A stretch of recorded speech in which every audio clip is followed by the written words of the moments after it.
اما بعد فقد قال الله تبارك وتعالى كما ورد في آل عمران اعوذ بالله من الشيطان الله الرحمن ان اول بيت وضع للناس للذي ببكة مباركا وهدى للعالم فيه آيات بينات مقام ابراهيم ومن دخله كان آمنا ولله على الناس حج البيت من استطاع إلى الله ومن كفر فإن الله غني عن العالم. قال عز وجل كما ورد في سورة الحج ولكل أمة جعلنا منسكا ليذكروا اسم الله على ما رزقهم بهيمة الأنعام فإلهكم إله واحد فله أسلموا وبشر المؤمنين الذين إذا ذكر الله وجلت قلوبهم والصابرين على ما أصابهم والمقيم الصلاة ومما رزقناهم والبدن جعلناها لكم من شعائر الله لكم فيها خير فاذكروا اسم الله عليها صواف فإذا وجبت جنوبها فكلوا منها وأطعموا القانع والمعتر كذلك سخرناها لكم لعلكم تشكرون لن ينال الله لحومها ولا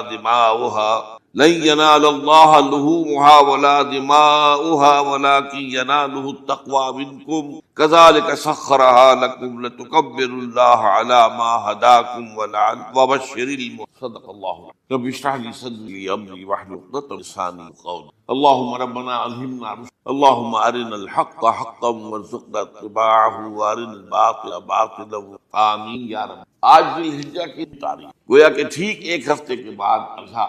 دیکھیے اسلام میں جو 4 عبادات فرض کی 4 ارکان ہیں. ایک رکن تو ہے جس کا تعلق ہے عقیدے سے کلمہ شہادت، اور 4 ارکان وہ ہیں جن کا تعلق عبادات سے نماز، روزہ، حج، زکات. ان میں ایک عجیب قسم کی مثلاً 1 2 جمع 2 کی تقسیم بنتی. 2 عبادات ان میں سے وہ ہیں جو ہر مسلمان پر فرض، امیر ہو، غریب، مرد ہو، عورت ہو، ہر ایک. نماز اور یہ دونوں ہر ایک. لیکن 2 وہ ہیں کہ جو صرف صاحب استطاعت لوگ فرض ہیں، عام جو صاحب نصاب ہیں ان پر زکوٰۃ ہے، جو صاحب استطاعت ہیں، حج کا استطاعت ہے ان پر. اس میں 2 جمع 2 کی ایک تقسیم اور آتی ہے ایک اور اعتبار سے. قرآن میں زیادہ ایمفیسس 2 عبادات پر، نماز اور زکوٰۃ. اقیم الصلاۃ وآتوا اقیم الصلاۃ وآتوا اقیم الصلاۃ وآتوا یقیمون الصلاۃ ویؤتون الزکاۃ. یہ گویا کہ بندھا ہوا ہے ایک جوڑا.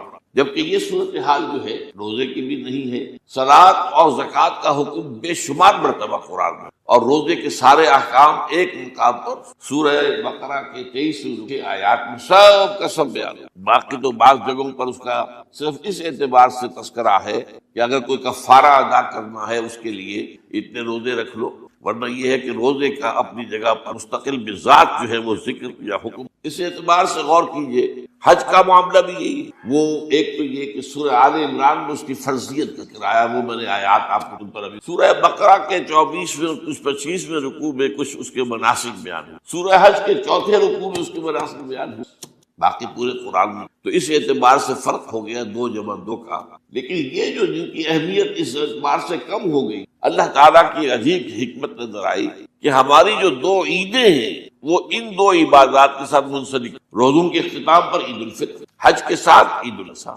تو گویا کہ ان 2 عبادات کی اہمیت اگر کسی درجے میں کوئی کمی قرآن کے حوالے سے تو اس کی تلافی اس سے ہو جاتی ہے کہ عیدین ہماری 2 ہی عیدیں، 2 ہی تہوار ہیں، اور وہ ان 2 عبادات کے ساتھ جو. اب آخری بات 3 جمع 1 کی بھی ایک 3 عبادات وہ ہیں جو موقت ہیں صرف، یعنی معلق بالزمان، ان کا تعلق وقت کے ساتھ ہے. یہ نہیں کہ کسی خاص جگہ سے متعلق. نماز ہر جگہ فرض ہے، ہاں البتہ اس کا وقت آئے گا. اگر سورج جو ہے نصف النہار سے ڈھلکے گا تو ظہر کا وقت. اگر کسی وجہ سے اللہ تعالیٰ کی سورج وہی کا وہی کھڑا رہ جائے تو ظہر کا وقت آئے گا ہی نہیں، ظہر فرض. مغرب اسی وقت فرض ہوگی جبکہ سورج غروب ہو جائے. اگر کسی وجہ سے سورج غروب نہ ہو، اور کیا پتہ یہ ساری باتیں جو ہے قیامت کا جو زلزلہ آنے والا ہے اس میں یہ ساری ہی باتیں ہونے والی. سورج مغرب سے طلوع ہوگا یہ تو وضاحت کے ساتھ کہا گیا ہے، تو مغرب کا وقت نہیں. اسی طریقے سے رمضان کا مہینہ آئے گا تو روزے فرض. اس حوالے سے یہ زمانے کا تعلق تو ہے، کسی مکان سے کوئی تعلق. حج وہ ہے جس کے تقریباً تمام مناسک جو ہیں وہ ایک خاص مقام پر. آپ سفر کر کے آئیے، مکہ مکرمہ جائیے، اللہ کے گھر کا طواف، پھر وہاں سے روان یوم الترویہ 8 ذی الحجہ کو نکلیے اور جا کر منا میں قیام کیجیے 1 رات، پھر 9 کی صبح کو عرفات جائیے. عرفات میں شام کا قیام رہے گا، لیکن مغرب کی نماز کے وقت کے بعد وہاں سے نکلیں گے، مغرب وہاں پڑھیں گے نہیں. وہ جا کر مزدلفہ میں پڑھی جائے گی، عشاء کے ساتھ چاہے کتنی دیر ہو. بہرحال یہ ساری چیزیں ایک خاص مقام کے ساتھ ہیں، منسلک ہیں، ہر جگہ پر یہ ادا نہیں. اب اس میں دیکھیے حکمت نظر آ رہی، چونکہ حج جو ہے ایک خاص جگہ پر ایک خاص مقام سے وابستہ، اس کے ساتھ جو عید الاضحیٰ وابستہ کی گئی ہے، یہ گویا کہ حج ہی کے ایک رکن کو پھیلا دیا گیا. قربانی جو مناسک حج میں بڑی اہمیت کی حامل، اسے عام کر. تم مدینے مکے تو نہیں پہنچ سکے ہو، لیکن یہاں پر قربانی کے اندر تو شریک ہو. اور بعض مشابہتیں اور بتائی گئی ہیں کہ ذی الحج کا چاند طلوع ہو جائے تو اس کے بعد حجامت نہ کراؤ، ناخن نہ کاٹو. وہ جو کچھ بھی آپ کو معلوم ہے احرام کی کچھ پابندیاں ہوتی ہیں، ایک مشابہت کسی درجے ٹھیک ہے، ہم وہاں نہیں ہیں لیکن ان کے ساتھ ایک مشابہت. تو قربانی در حقیقت جو ہے عید الاضحیٰ وہ گویا کہ ایکسٹینشن ہے حج کے. تمام عالم اسلام کے اندر جو ہے تمام مسلمان جہاں بھی کہیں ہیں وہ حج کے اس ایک منسک. تو یہ میں نے چند باتیں تمہیداً عرض کی ہیں ان عبادات اربعہ کے بارے میں، ان کی جو ریلیٹیو حیثیت ہے ہمارے دین. اب آئیے حج کا معاملہ کیا ہے. وہ پورا ایک خاص علاقے سے متعلق اور ایک خاص شخصیت سے متعلق. یہ بھی چنانچہ جو آیات میں نے آپ کو سنائی حج کے بارے میں، ان اول بیت وضع للناس للذی بمکہ مبارکم وہدی للعالمین، یقیناً پہلا گھر جو بنایا گیا لوگوں کے لیے، یعنی اللہ کی عبادت کے لیے کہ لوگ وہاں جمع ہوں اللہ کی عبادت، وہ ہے جو مکہ میں ہے. مکہ اور مکہ یہ ایک ہی لفظ ہے. تورات میں مکہ کا لفظ آیا ہے، قرآن مجید میں مکہ. یہ تھوڑا فرق جو ہے یہ تلفظ کا ہو جایا کرتا ہے مختلف زبانوں میں. جیسا کہ آپ کو معلوم ہوگا کہ آج کل جو عرب کے لوگ ہیں وہ قاف کو گاف پڑھتے ہیں، گل گم، قم کی بجائے گم، قل کی بجائے گل، اقول لک اقول لک، وہ گاف. تو یہ جو ہے فرق ہو جاتا ہے. تو مکہ وادی مکہ یہ ہے در حقیقت مکہ مکرمہ. تو پہلا گھر جو بنایا گیا ہے اور اس کے بارے میں جو یہ عام طور پر کہ اس کے معمار حضرت ابراہیم ہے، یہ بات صحیح ہے. اس کے معمار اول حضرت آدم علیہ السلام خود اولا بیت ہے نا، پہلا گھر. تو کیا یہ ممکن ہے کہ آدم سے لے کر ابراہیم تک کوئی گھر اللہ کی عبادت کے لیے بنا ہی نہ؟ اولا بیت میں خود دلیل موجود ہے. حضرت آدم علیہ السلام نے کتاب، البتہ اس کے بعد بعض سیلابوں کی وجہ سے یہ عمارت بھی اور کچھ جو وہاں پر آبادی بنی وہ بھی ختم. تو ایسے آتے ہیں، آپ کو معلوم ہے یمن میں جب ان کا ایک بند ٹوٹا تھا بہت بڑا، سد معارم، تو پھر وہاں جو اتنی خوشحالی تھی اور جو وہاں پر جو باغات تھے اور جو کھیتیاں سب برباد ہوئی اور وہاں سے لوگ جو ہے نقل مکانی کرنے پر مجبور ہو گئے. یہی یمن کے قبائل تھے جو جا کر شام اور عراق میں آباد ہوئے. یہی یمن کے دو قبیلے تھے جو مدینے میں آ کر آباد ہوئے، اوس اور خزرج، یہ یمن کے قبیلے تھے. تو اس بند کے ٹوٹنے کے بعد اگر خدا نہ خواستہ اگر ہمارا تربیلا ڈیم ٹوٹ جائے کیا ہوگا؟ پچھلے دنوں خبریں آئی ہیں اخبارات میں کہ ہندوستان میں غور ہو رہا ہے اس پر کہ تربیلا ڈیم کو اڑا دو. وہ سوچ رہے پاکستان کو ختم کرنے کی سبیل کیا ہو سکتی ہے؟ تو بڑی سمپل ہے، بڑا آسان کام. بمبارڈمنٹ کر دینا جو ہے ٹھیک ہے، ان کا جہاز آئے، کچھ کو ہم گرا بھی لیں گے، کچھ تو آگے جو ہے وہاں پر وہ اپنے بم جو ہے وہ ہدف کے اوپر گرا جائیں گے. کیا ہوگا؟ یوں سمجھیے کہ جو سونامی کا آیا تھا سیلاب، وہ سونامی کا سیلاب آئے گا بھارت میں، پاکستان کا، اور ہر چیز تباہ ہوگا. کم سے کم یوں سمجھیے کہ تقریباً 100 میل کی چوڑائی میں، اور یہ سب جو ہے ریگستان بن جائے گا، خدا نہ خواستہ. دوبارہ سد معارف کے بعد یہ صورتحال واقع. تو اس کے بعد سے یہ جو ہے یہ اللہ کا گھر یہ جو ہے گرا ہوا تھا. اس کی کوئی اب صرف یہ کہ قواعد رہ گئے تھے. قواعد کہتے ہیں جو بنیادیں ہوتی، وہ پھر اللہ تعالیٰ نے حضرت ابراہیم کو بتائی کہ یہ ہیں وہ بنیادیں جن پر کہ وہ گھر ہو. وَإِذْ يَرْفَعُ إِبْرَاهِيمُ الْقَوَاعِدَ مِنَ الْبَيْتِ وَإِسْمَاعِيلُ، ان بنیادوں پر حضرت ابراہیم اور اسماعیل نے کر دو معماران حرم نے یہ عمارت جو ہے دوبارہ تعمیر. تو گویا کہ حضرت ابراہیم علیہ السلام معمار دوم ہے، معمار اول اس کا جو ہے وہ خود حضرت آدم علیہ السلام. فی آیات بینات مقام ابراہیم، مقام ابراہیم ہے جو بھی وہاں گئے ہیں جس پر کھڑے ہو کر حضرت ابراہیم علیہ السلام تعمیر. اب آج تو آپ کو معلوم اسکیفولڈنگ لگ جاتی ہے، بانس لگ گئے، یا آج کل تو جو ہے پائپ جو ہے لوہے کے اس سے لگا کر، تو جیسے جیسے عمارت اٹھتی جا رہی ہے اسی طریقے سے اس کے ساتھ جو ہے وہ چل رہے ہیں اور ان کے اوپر کھڑے ہو کر تعمیر ہو رہی ہے. تو ایک پتھر ایسا تھا کہ جو خود بخود اٹھتا اللہ تعالیٰ یا یوں کہیے کہ ملائکہ کے اٹھانے سے، اور اسی پر حضرت ابراہیم کھڑے ہو کر وہ پتھروں کے اوپر پتھر رکھا. اور اس کی وجہ سے اس پتھر کے اوپر کتنی دیر کھڑے رہنا ہوا ہوگا حضرت ابراہیم علیہ السلام کا کہ اس پر ان کے پاؤں کے نشان بنے. وہ ہے مقام ابراہیم، جو آپ نے دیکھا ہوگا کہ وہاں ایک بہت خوبصورت ان کا ایک پنجرا سا بنا ہوا ہے اور اس کے اندر مقام ابراہیم، اور جب بھی طواف کرتے ہیں تو طواف کے بعد 2 رکعتیں جو ہے وہ پڑھی جاتی ہے ابراہیم، مقام ابراہیم کے جتنا بھی قریب تر ہو کر پڑھا جا سکے، بہرحال رخ تو فی آیات بینات مقام ابراہیم ومن دخلہ کان آمنا۔ تو ایک تو یہ کہ وہ نشانیاں ہیں وہ اللہ تعالیٰ جن لوگوں کی کہ دل کی آنکھ کھلی ہو، روحانی آنکھیں کھلی ہو، ان کو دکھاتا، اور ایک وہ ہے کہ جو ہماری ان سامنے کی ظاہری آنکھوں کو بھی نظر آتا۔ یہ نوٹ کر لیجئے کہ یہ مقام امن کا گہوارہ رہا۔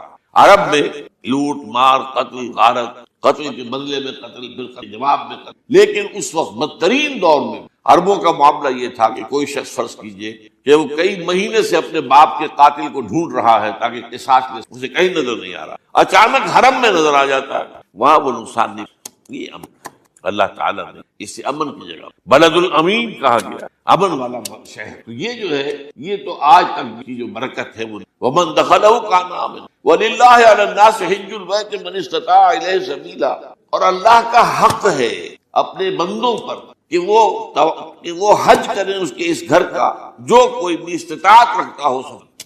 اگر زیادہ راہ ہے، خرچہ ہے، جانے آنے کے اخراجات مہیا ہیں، اور یہ کہ آپ پیچھے جن کو چھوڑ کر جا رہے ہیں ان کے لیے بھی اتنے وقت کا جو ہے وہ انتظام ہے کھانے پینے کا، گزارے کا، نان نفقے کا، تو آپ پر حج۔ اب اگر اس فرضیت کے بعد کوئی شخص تاخیر کرتا ہے تو وہ بڑے گناہ، جیسے ہی فرضیت ہو جائے پہلا کام جو ہے، پہلا قرض جو ہے، یوں سمجھیے یہ اللہ کا قرض ہے بندوں۔ یہ لام جو آتا ہے، لام اور اعلیٰ، لام کسی کے حق کے لیے، اعلیٰ کسی کے اوپر حق ہونا۔ وَلِلَّهِ عَلَى النَّاسِ حِجُّ الْبَيْتِ مَنِ اسْتَطَاعَ إِلَيْهِ سَبِيلًا، یہ تو اللہ کا حق ہے لوگوں پر، لوگوں کے ذمے، یہ قرض ہے اللہ کا کہ اس کے گھر کا حج کر جائیں، طواف کریں، اور جو بھی اس کے مناسک ہیں ادا کریں، اور وہیں پر قربانی کا بھی لِيَشْهَدُوا مَنَافِعَ لَهُمْ وَيَذْكُرُوا اسْمَ اللَّهِ فِي أَيَّامٍ مَّعْلُومَاتٍ عَلَىٰ مَا رَزَقَهُم مِّن بَهِيمَةِ الْأَنْعَامِ فَكُلُوا مِنْهَا وَأَطْعِمُوا الْبَائِسَ۔ اسی کے اندر جو ہے مناسک، افریقہ میں آپ کو معلوم ہے، شمالی افریقہ میں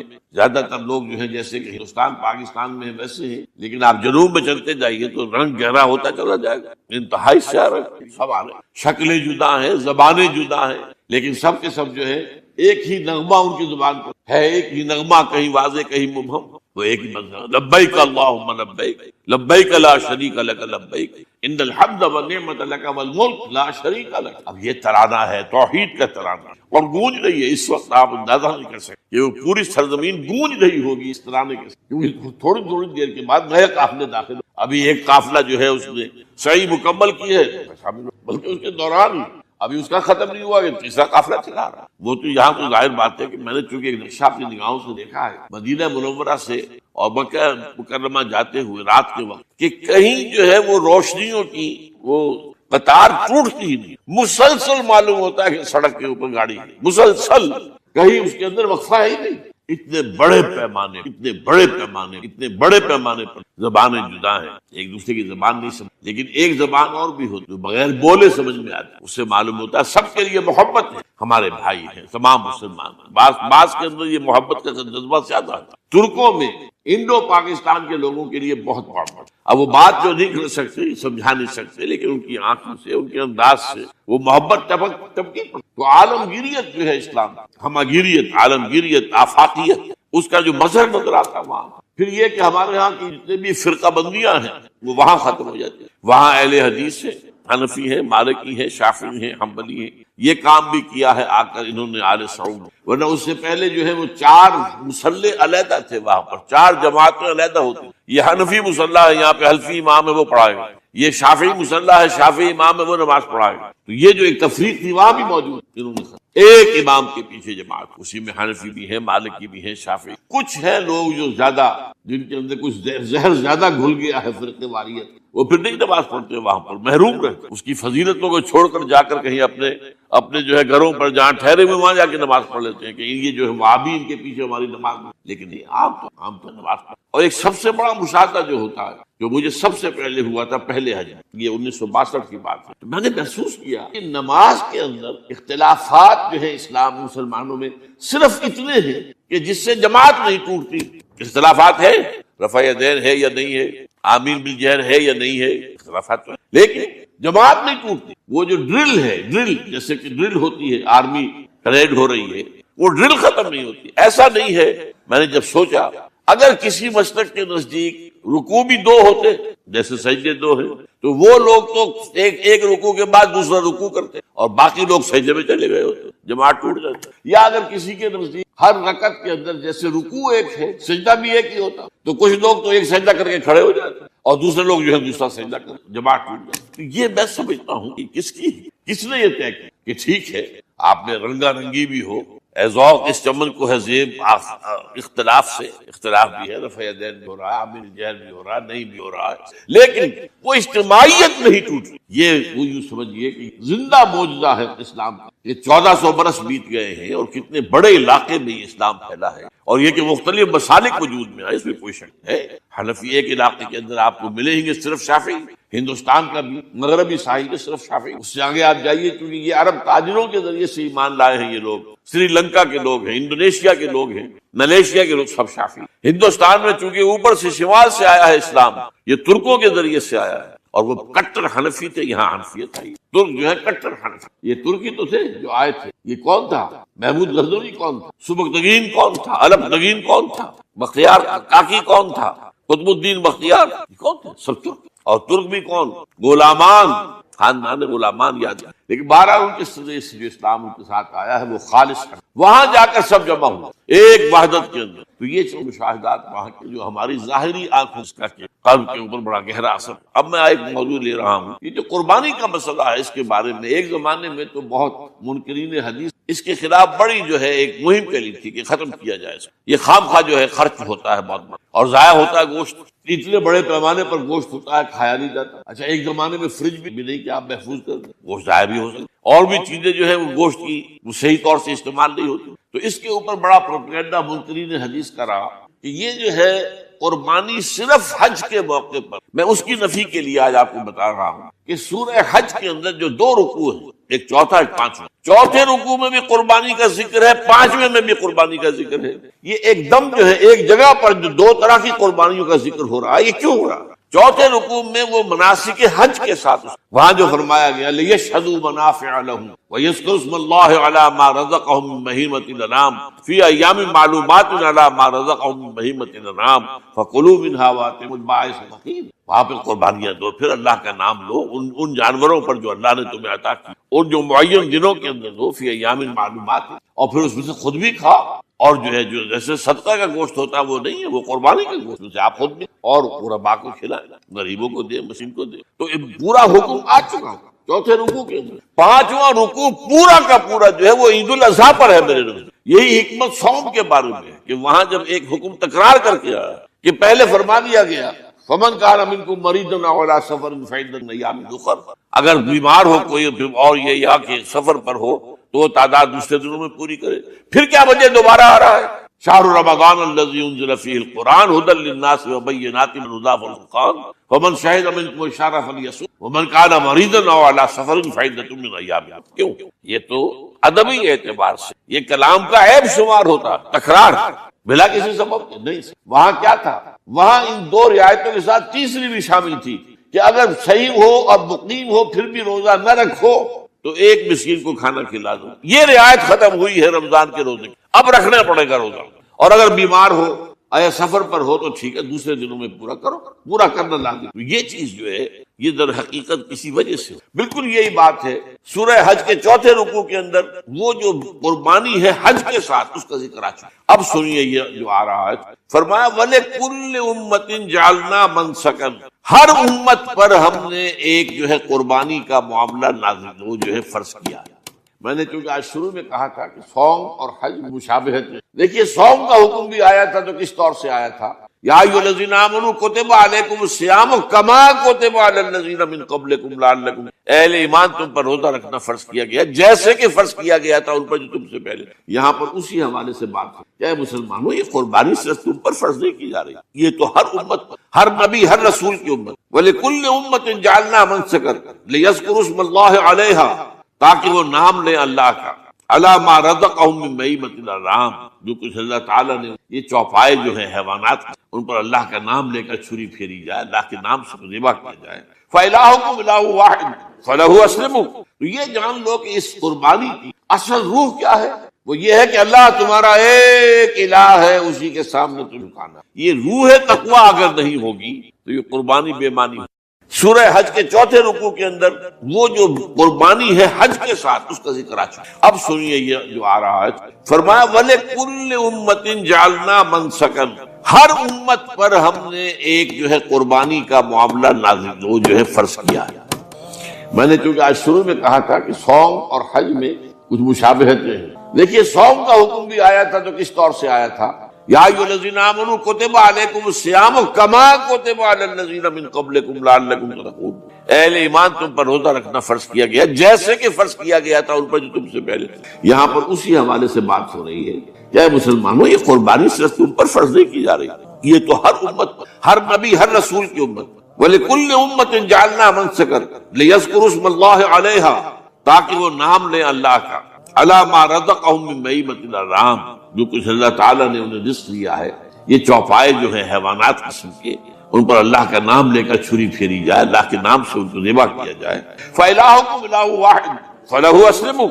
تو یہ جان لو کہ اس قربانی کی اصل روح کیا ہے، وہ یہ ہے کہ اللہ تمہارا ایک الہ ہے، اسی کے سامنے تمہیں سر جھکانا ہے. یہ روح تقویٰ اگر نہیں ہوگی تو یہ قربانی بے معنی ہو جائے گی. نماز و روزہ و قربانی و حج یہ سب باقی ہیں، تو باقی نہیں ہے. جب اللہ تعالیٰ کے ساتھ تعلق نہیں ہے تو یہ ساری چیزیں ریلز بن جائیں. اب یہ بھی ہوتا ہے 20-20 25-25 ہزار کے بکرے جو ہیں وہ لوگ لیتے ہیں، پھر ان کو گھماتے ہیں پھراتے ہیں، ان کے اوپر ریشمی چادریں چڑھاتے ہیں، جو ہے وہ مہندی لگا کر. بہرحال وہ چیزیں جو ہے یہ اظہار اس طرح کا یہ پسندیدہ نہیں ہے. تو یہ تو لوگوں کو دکھانے کی بات ہے اور اپنے پیسے کی جو ہے اپنی دولت کے اظہار کا ایک ذریعہ ہے. لیکن یہ کہ بہرحال قربانی انسان کرے اور یہ کہ اس کے اندر روح جو ہے تقویٰ کی وہ موجود ہوگی. فَإِلَٰهُكُمْ إِلَٰهٌ وَاحِدٌ فَلَهُ أَسْلِمُوا وَبَشِّرِ الْمُخْبِتِينَ. اور اے نبی ان لوگوں کو بشارت دے دیجئے کہ جو اللہ کے سامنے جھکے رہتے ہیں، خشوع اور خضوع کی شکل اختیار کرتے ہیں. عن ابی ہریرہ رضی اللہ عنہ قال، حضرت ابو ہریرہ ہی سے ایک اور روایت ہے، فرماتے ہیں قال رسول اللہ صلی اللہ علیہ وسلم کل سلامہ من الناس علیہ صدقۃ کل یوم تطلع فیہ الشمس.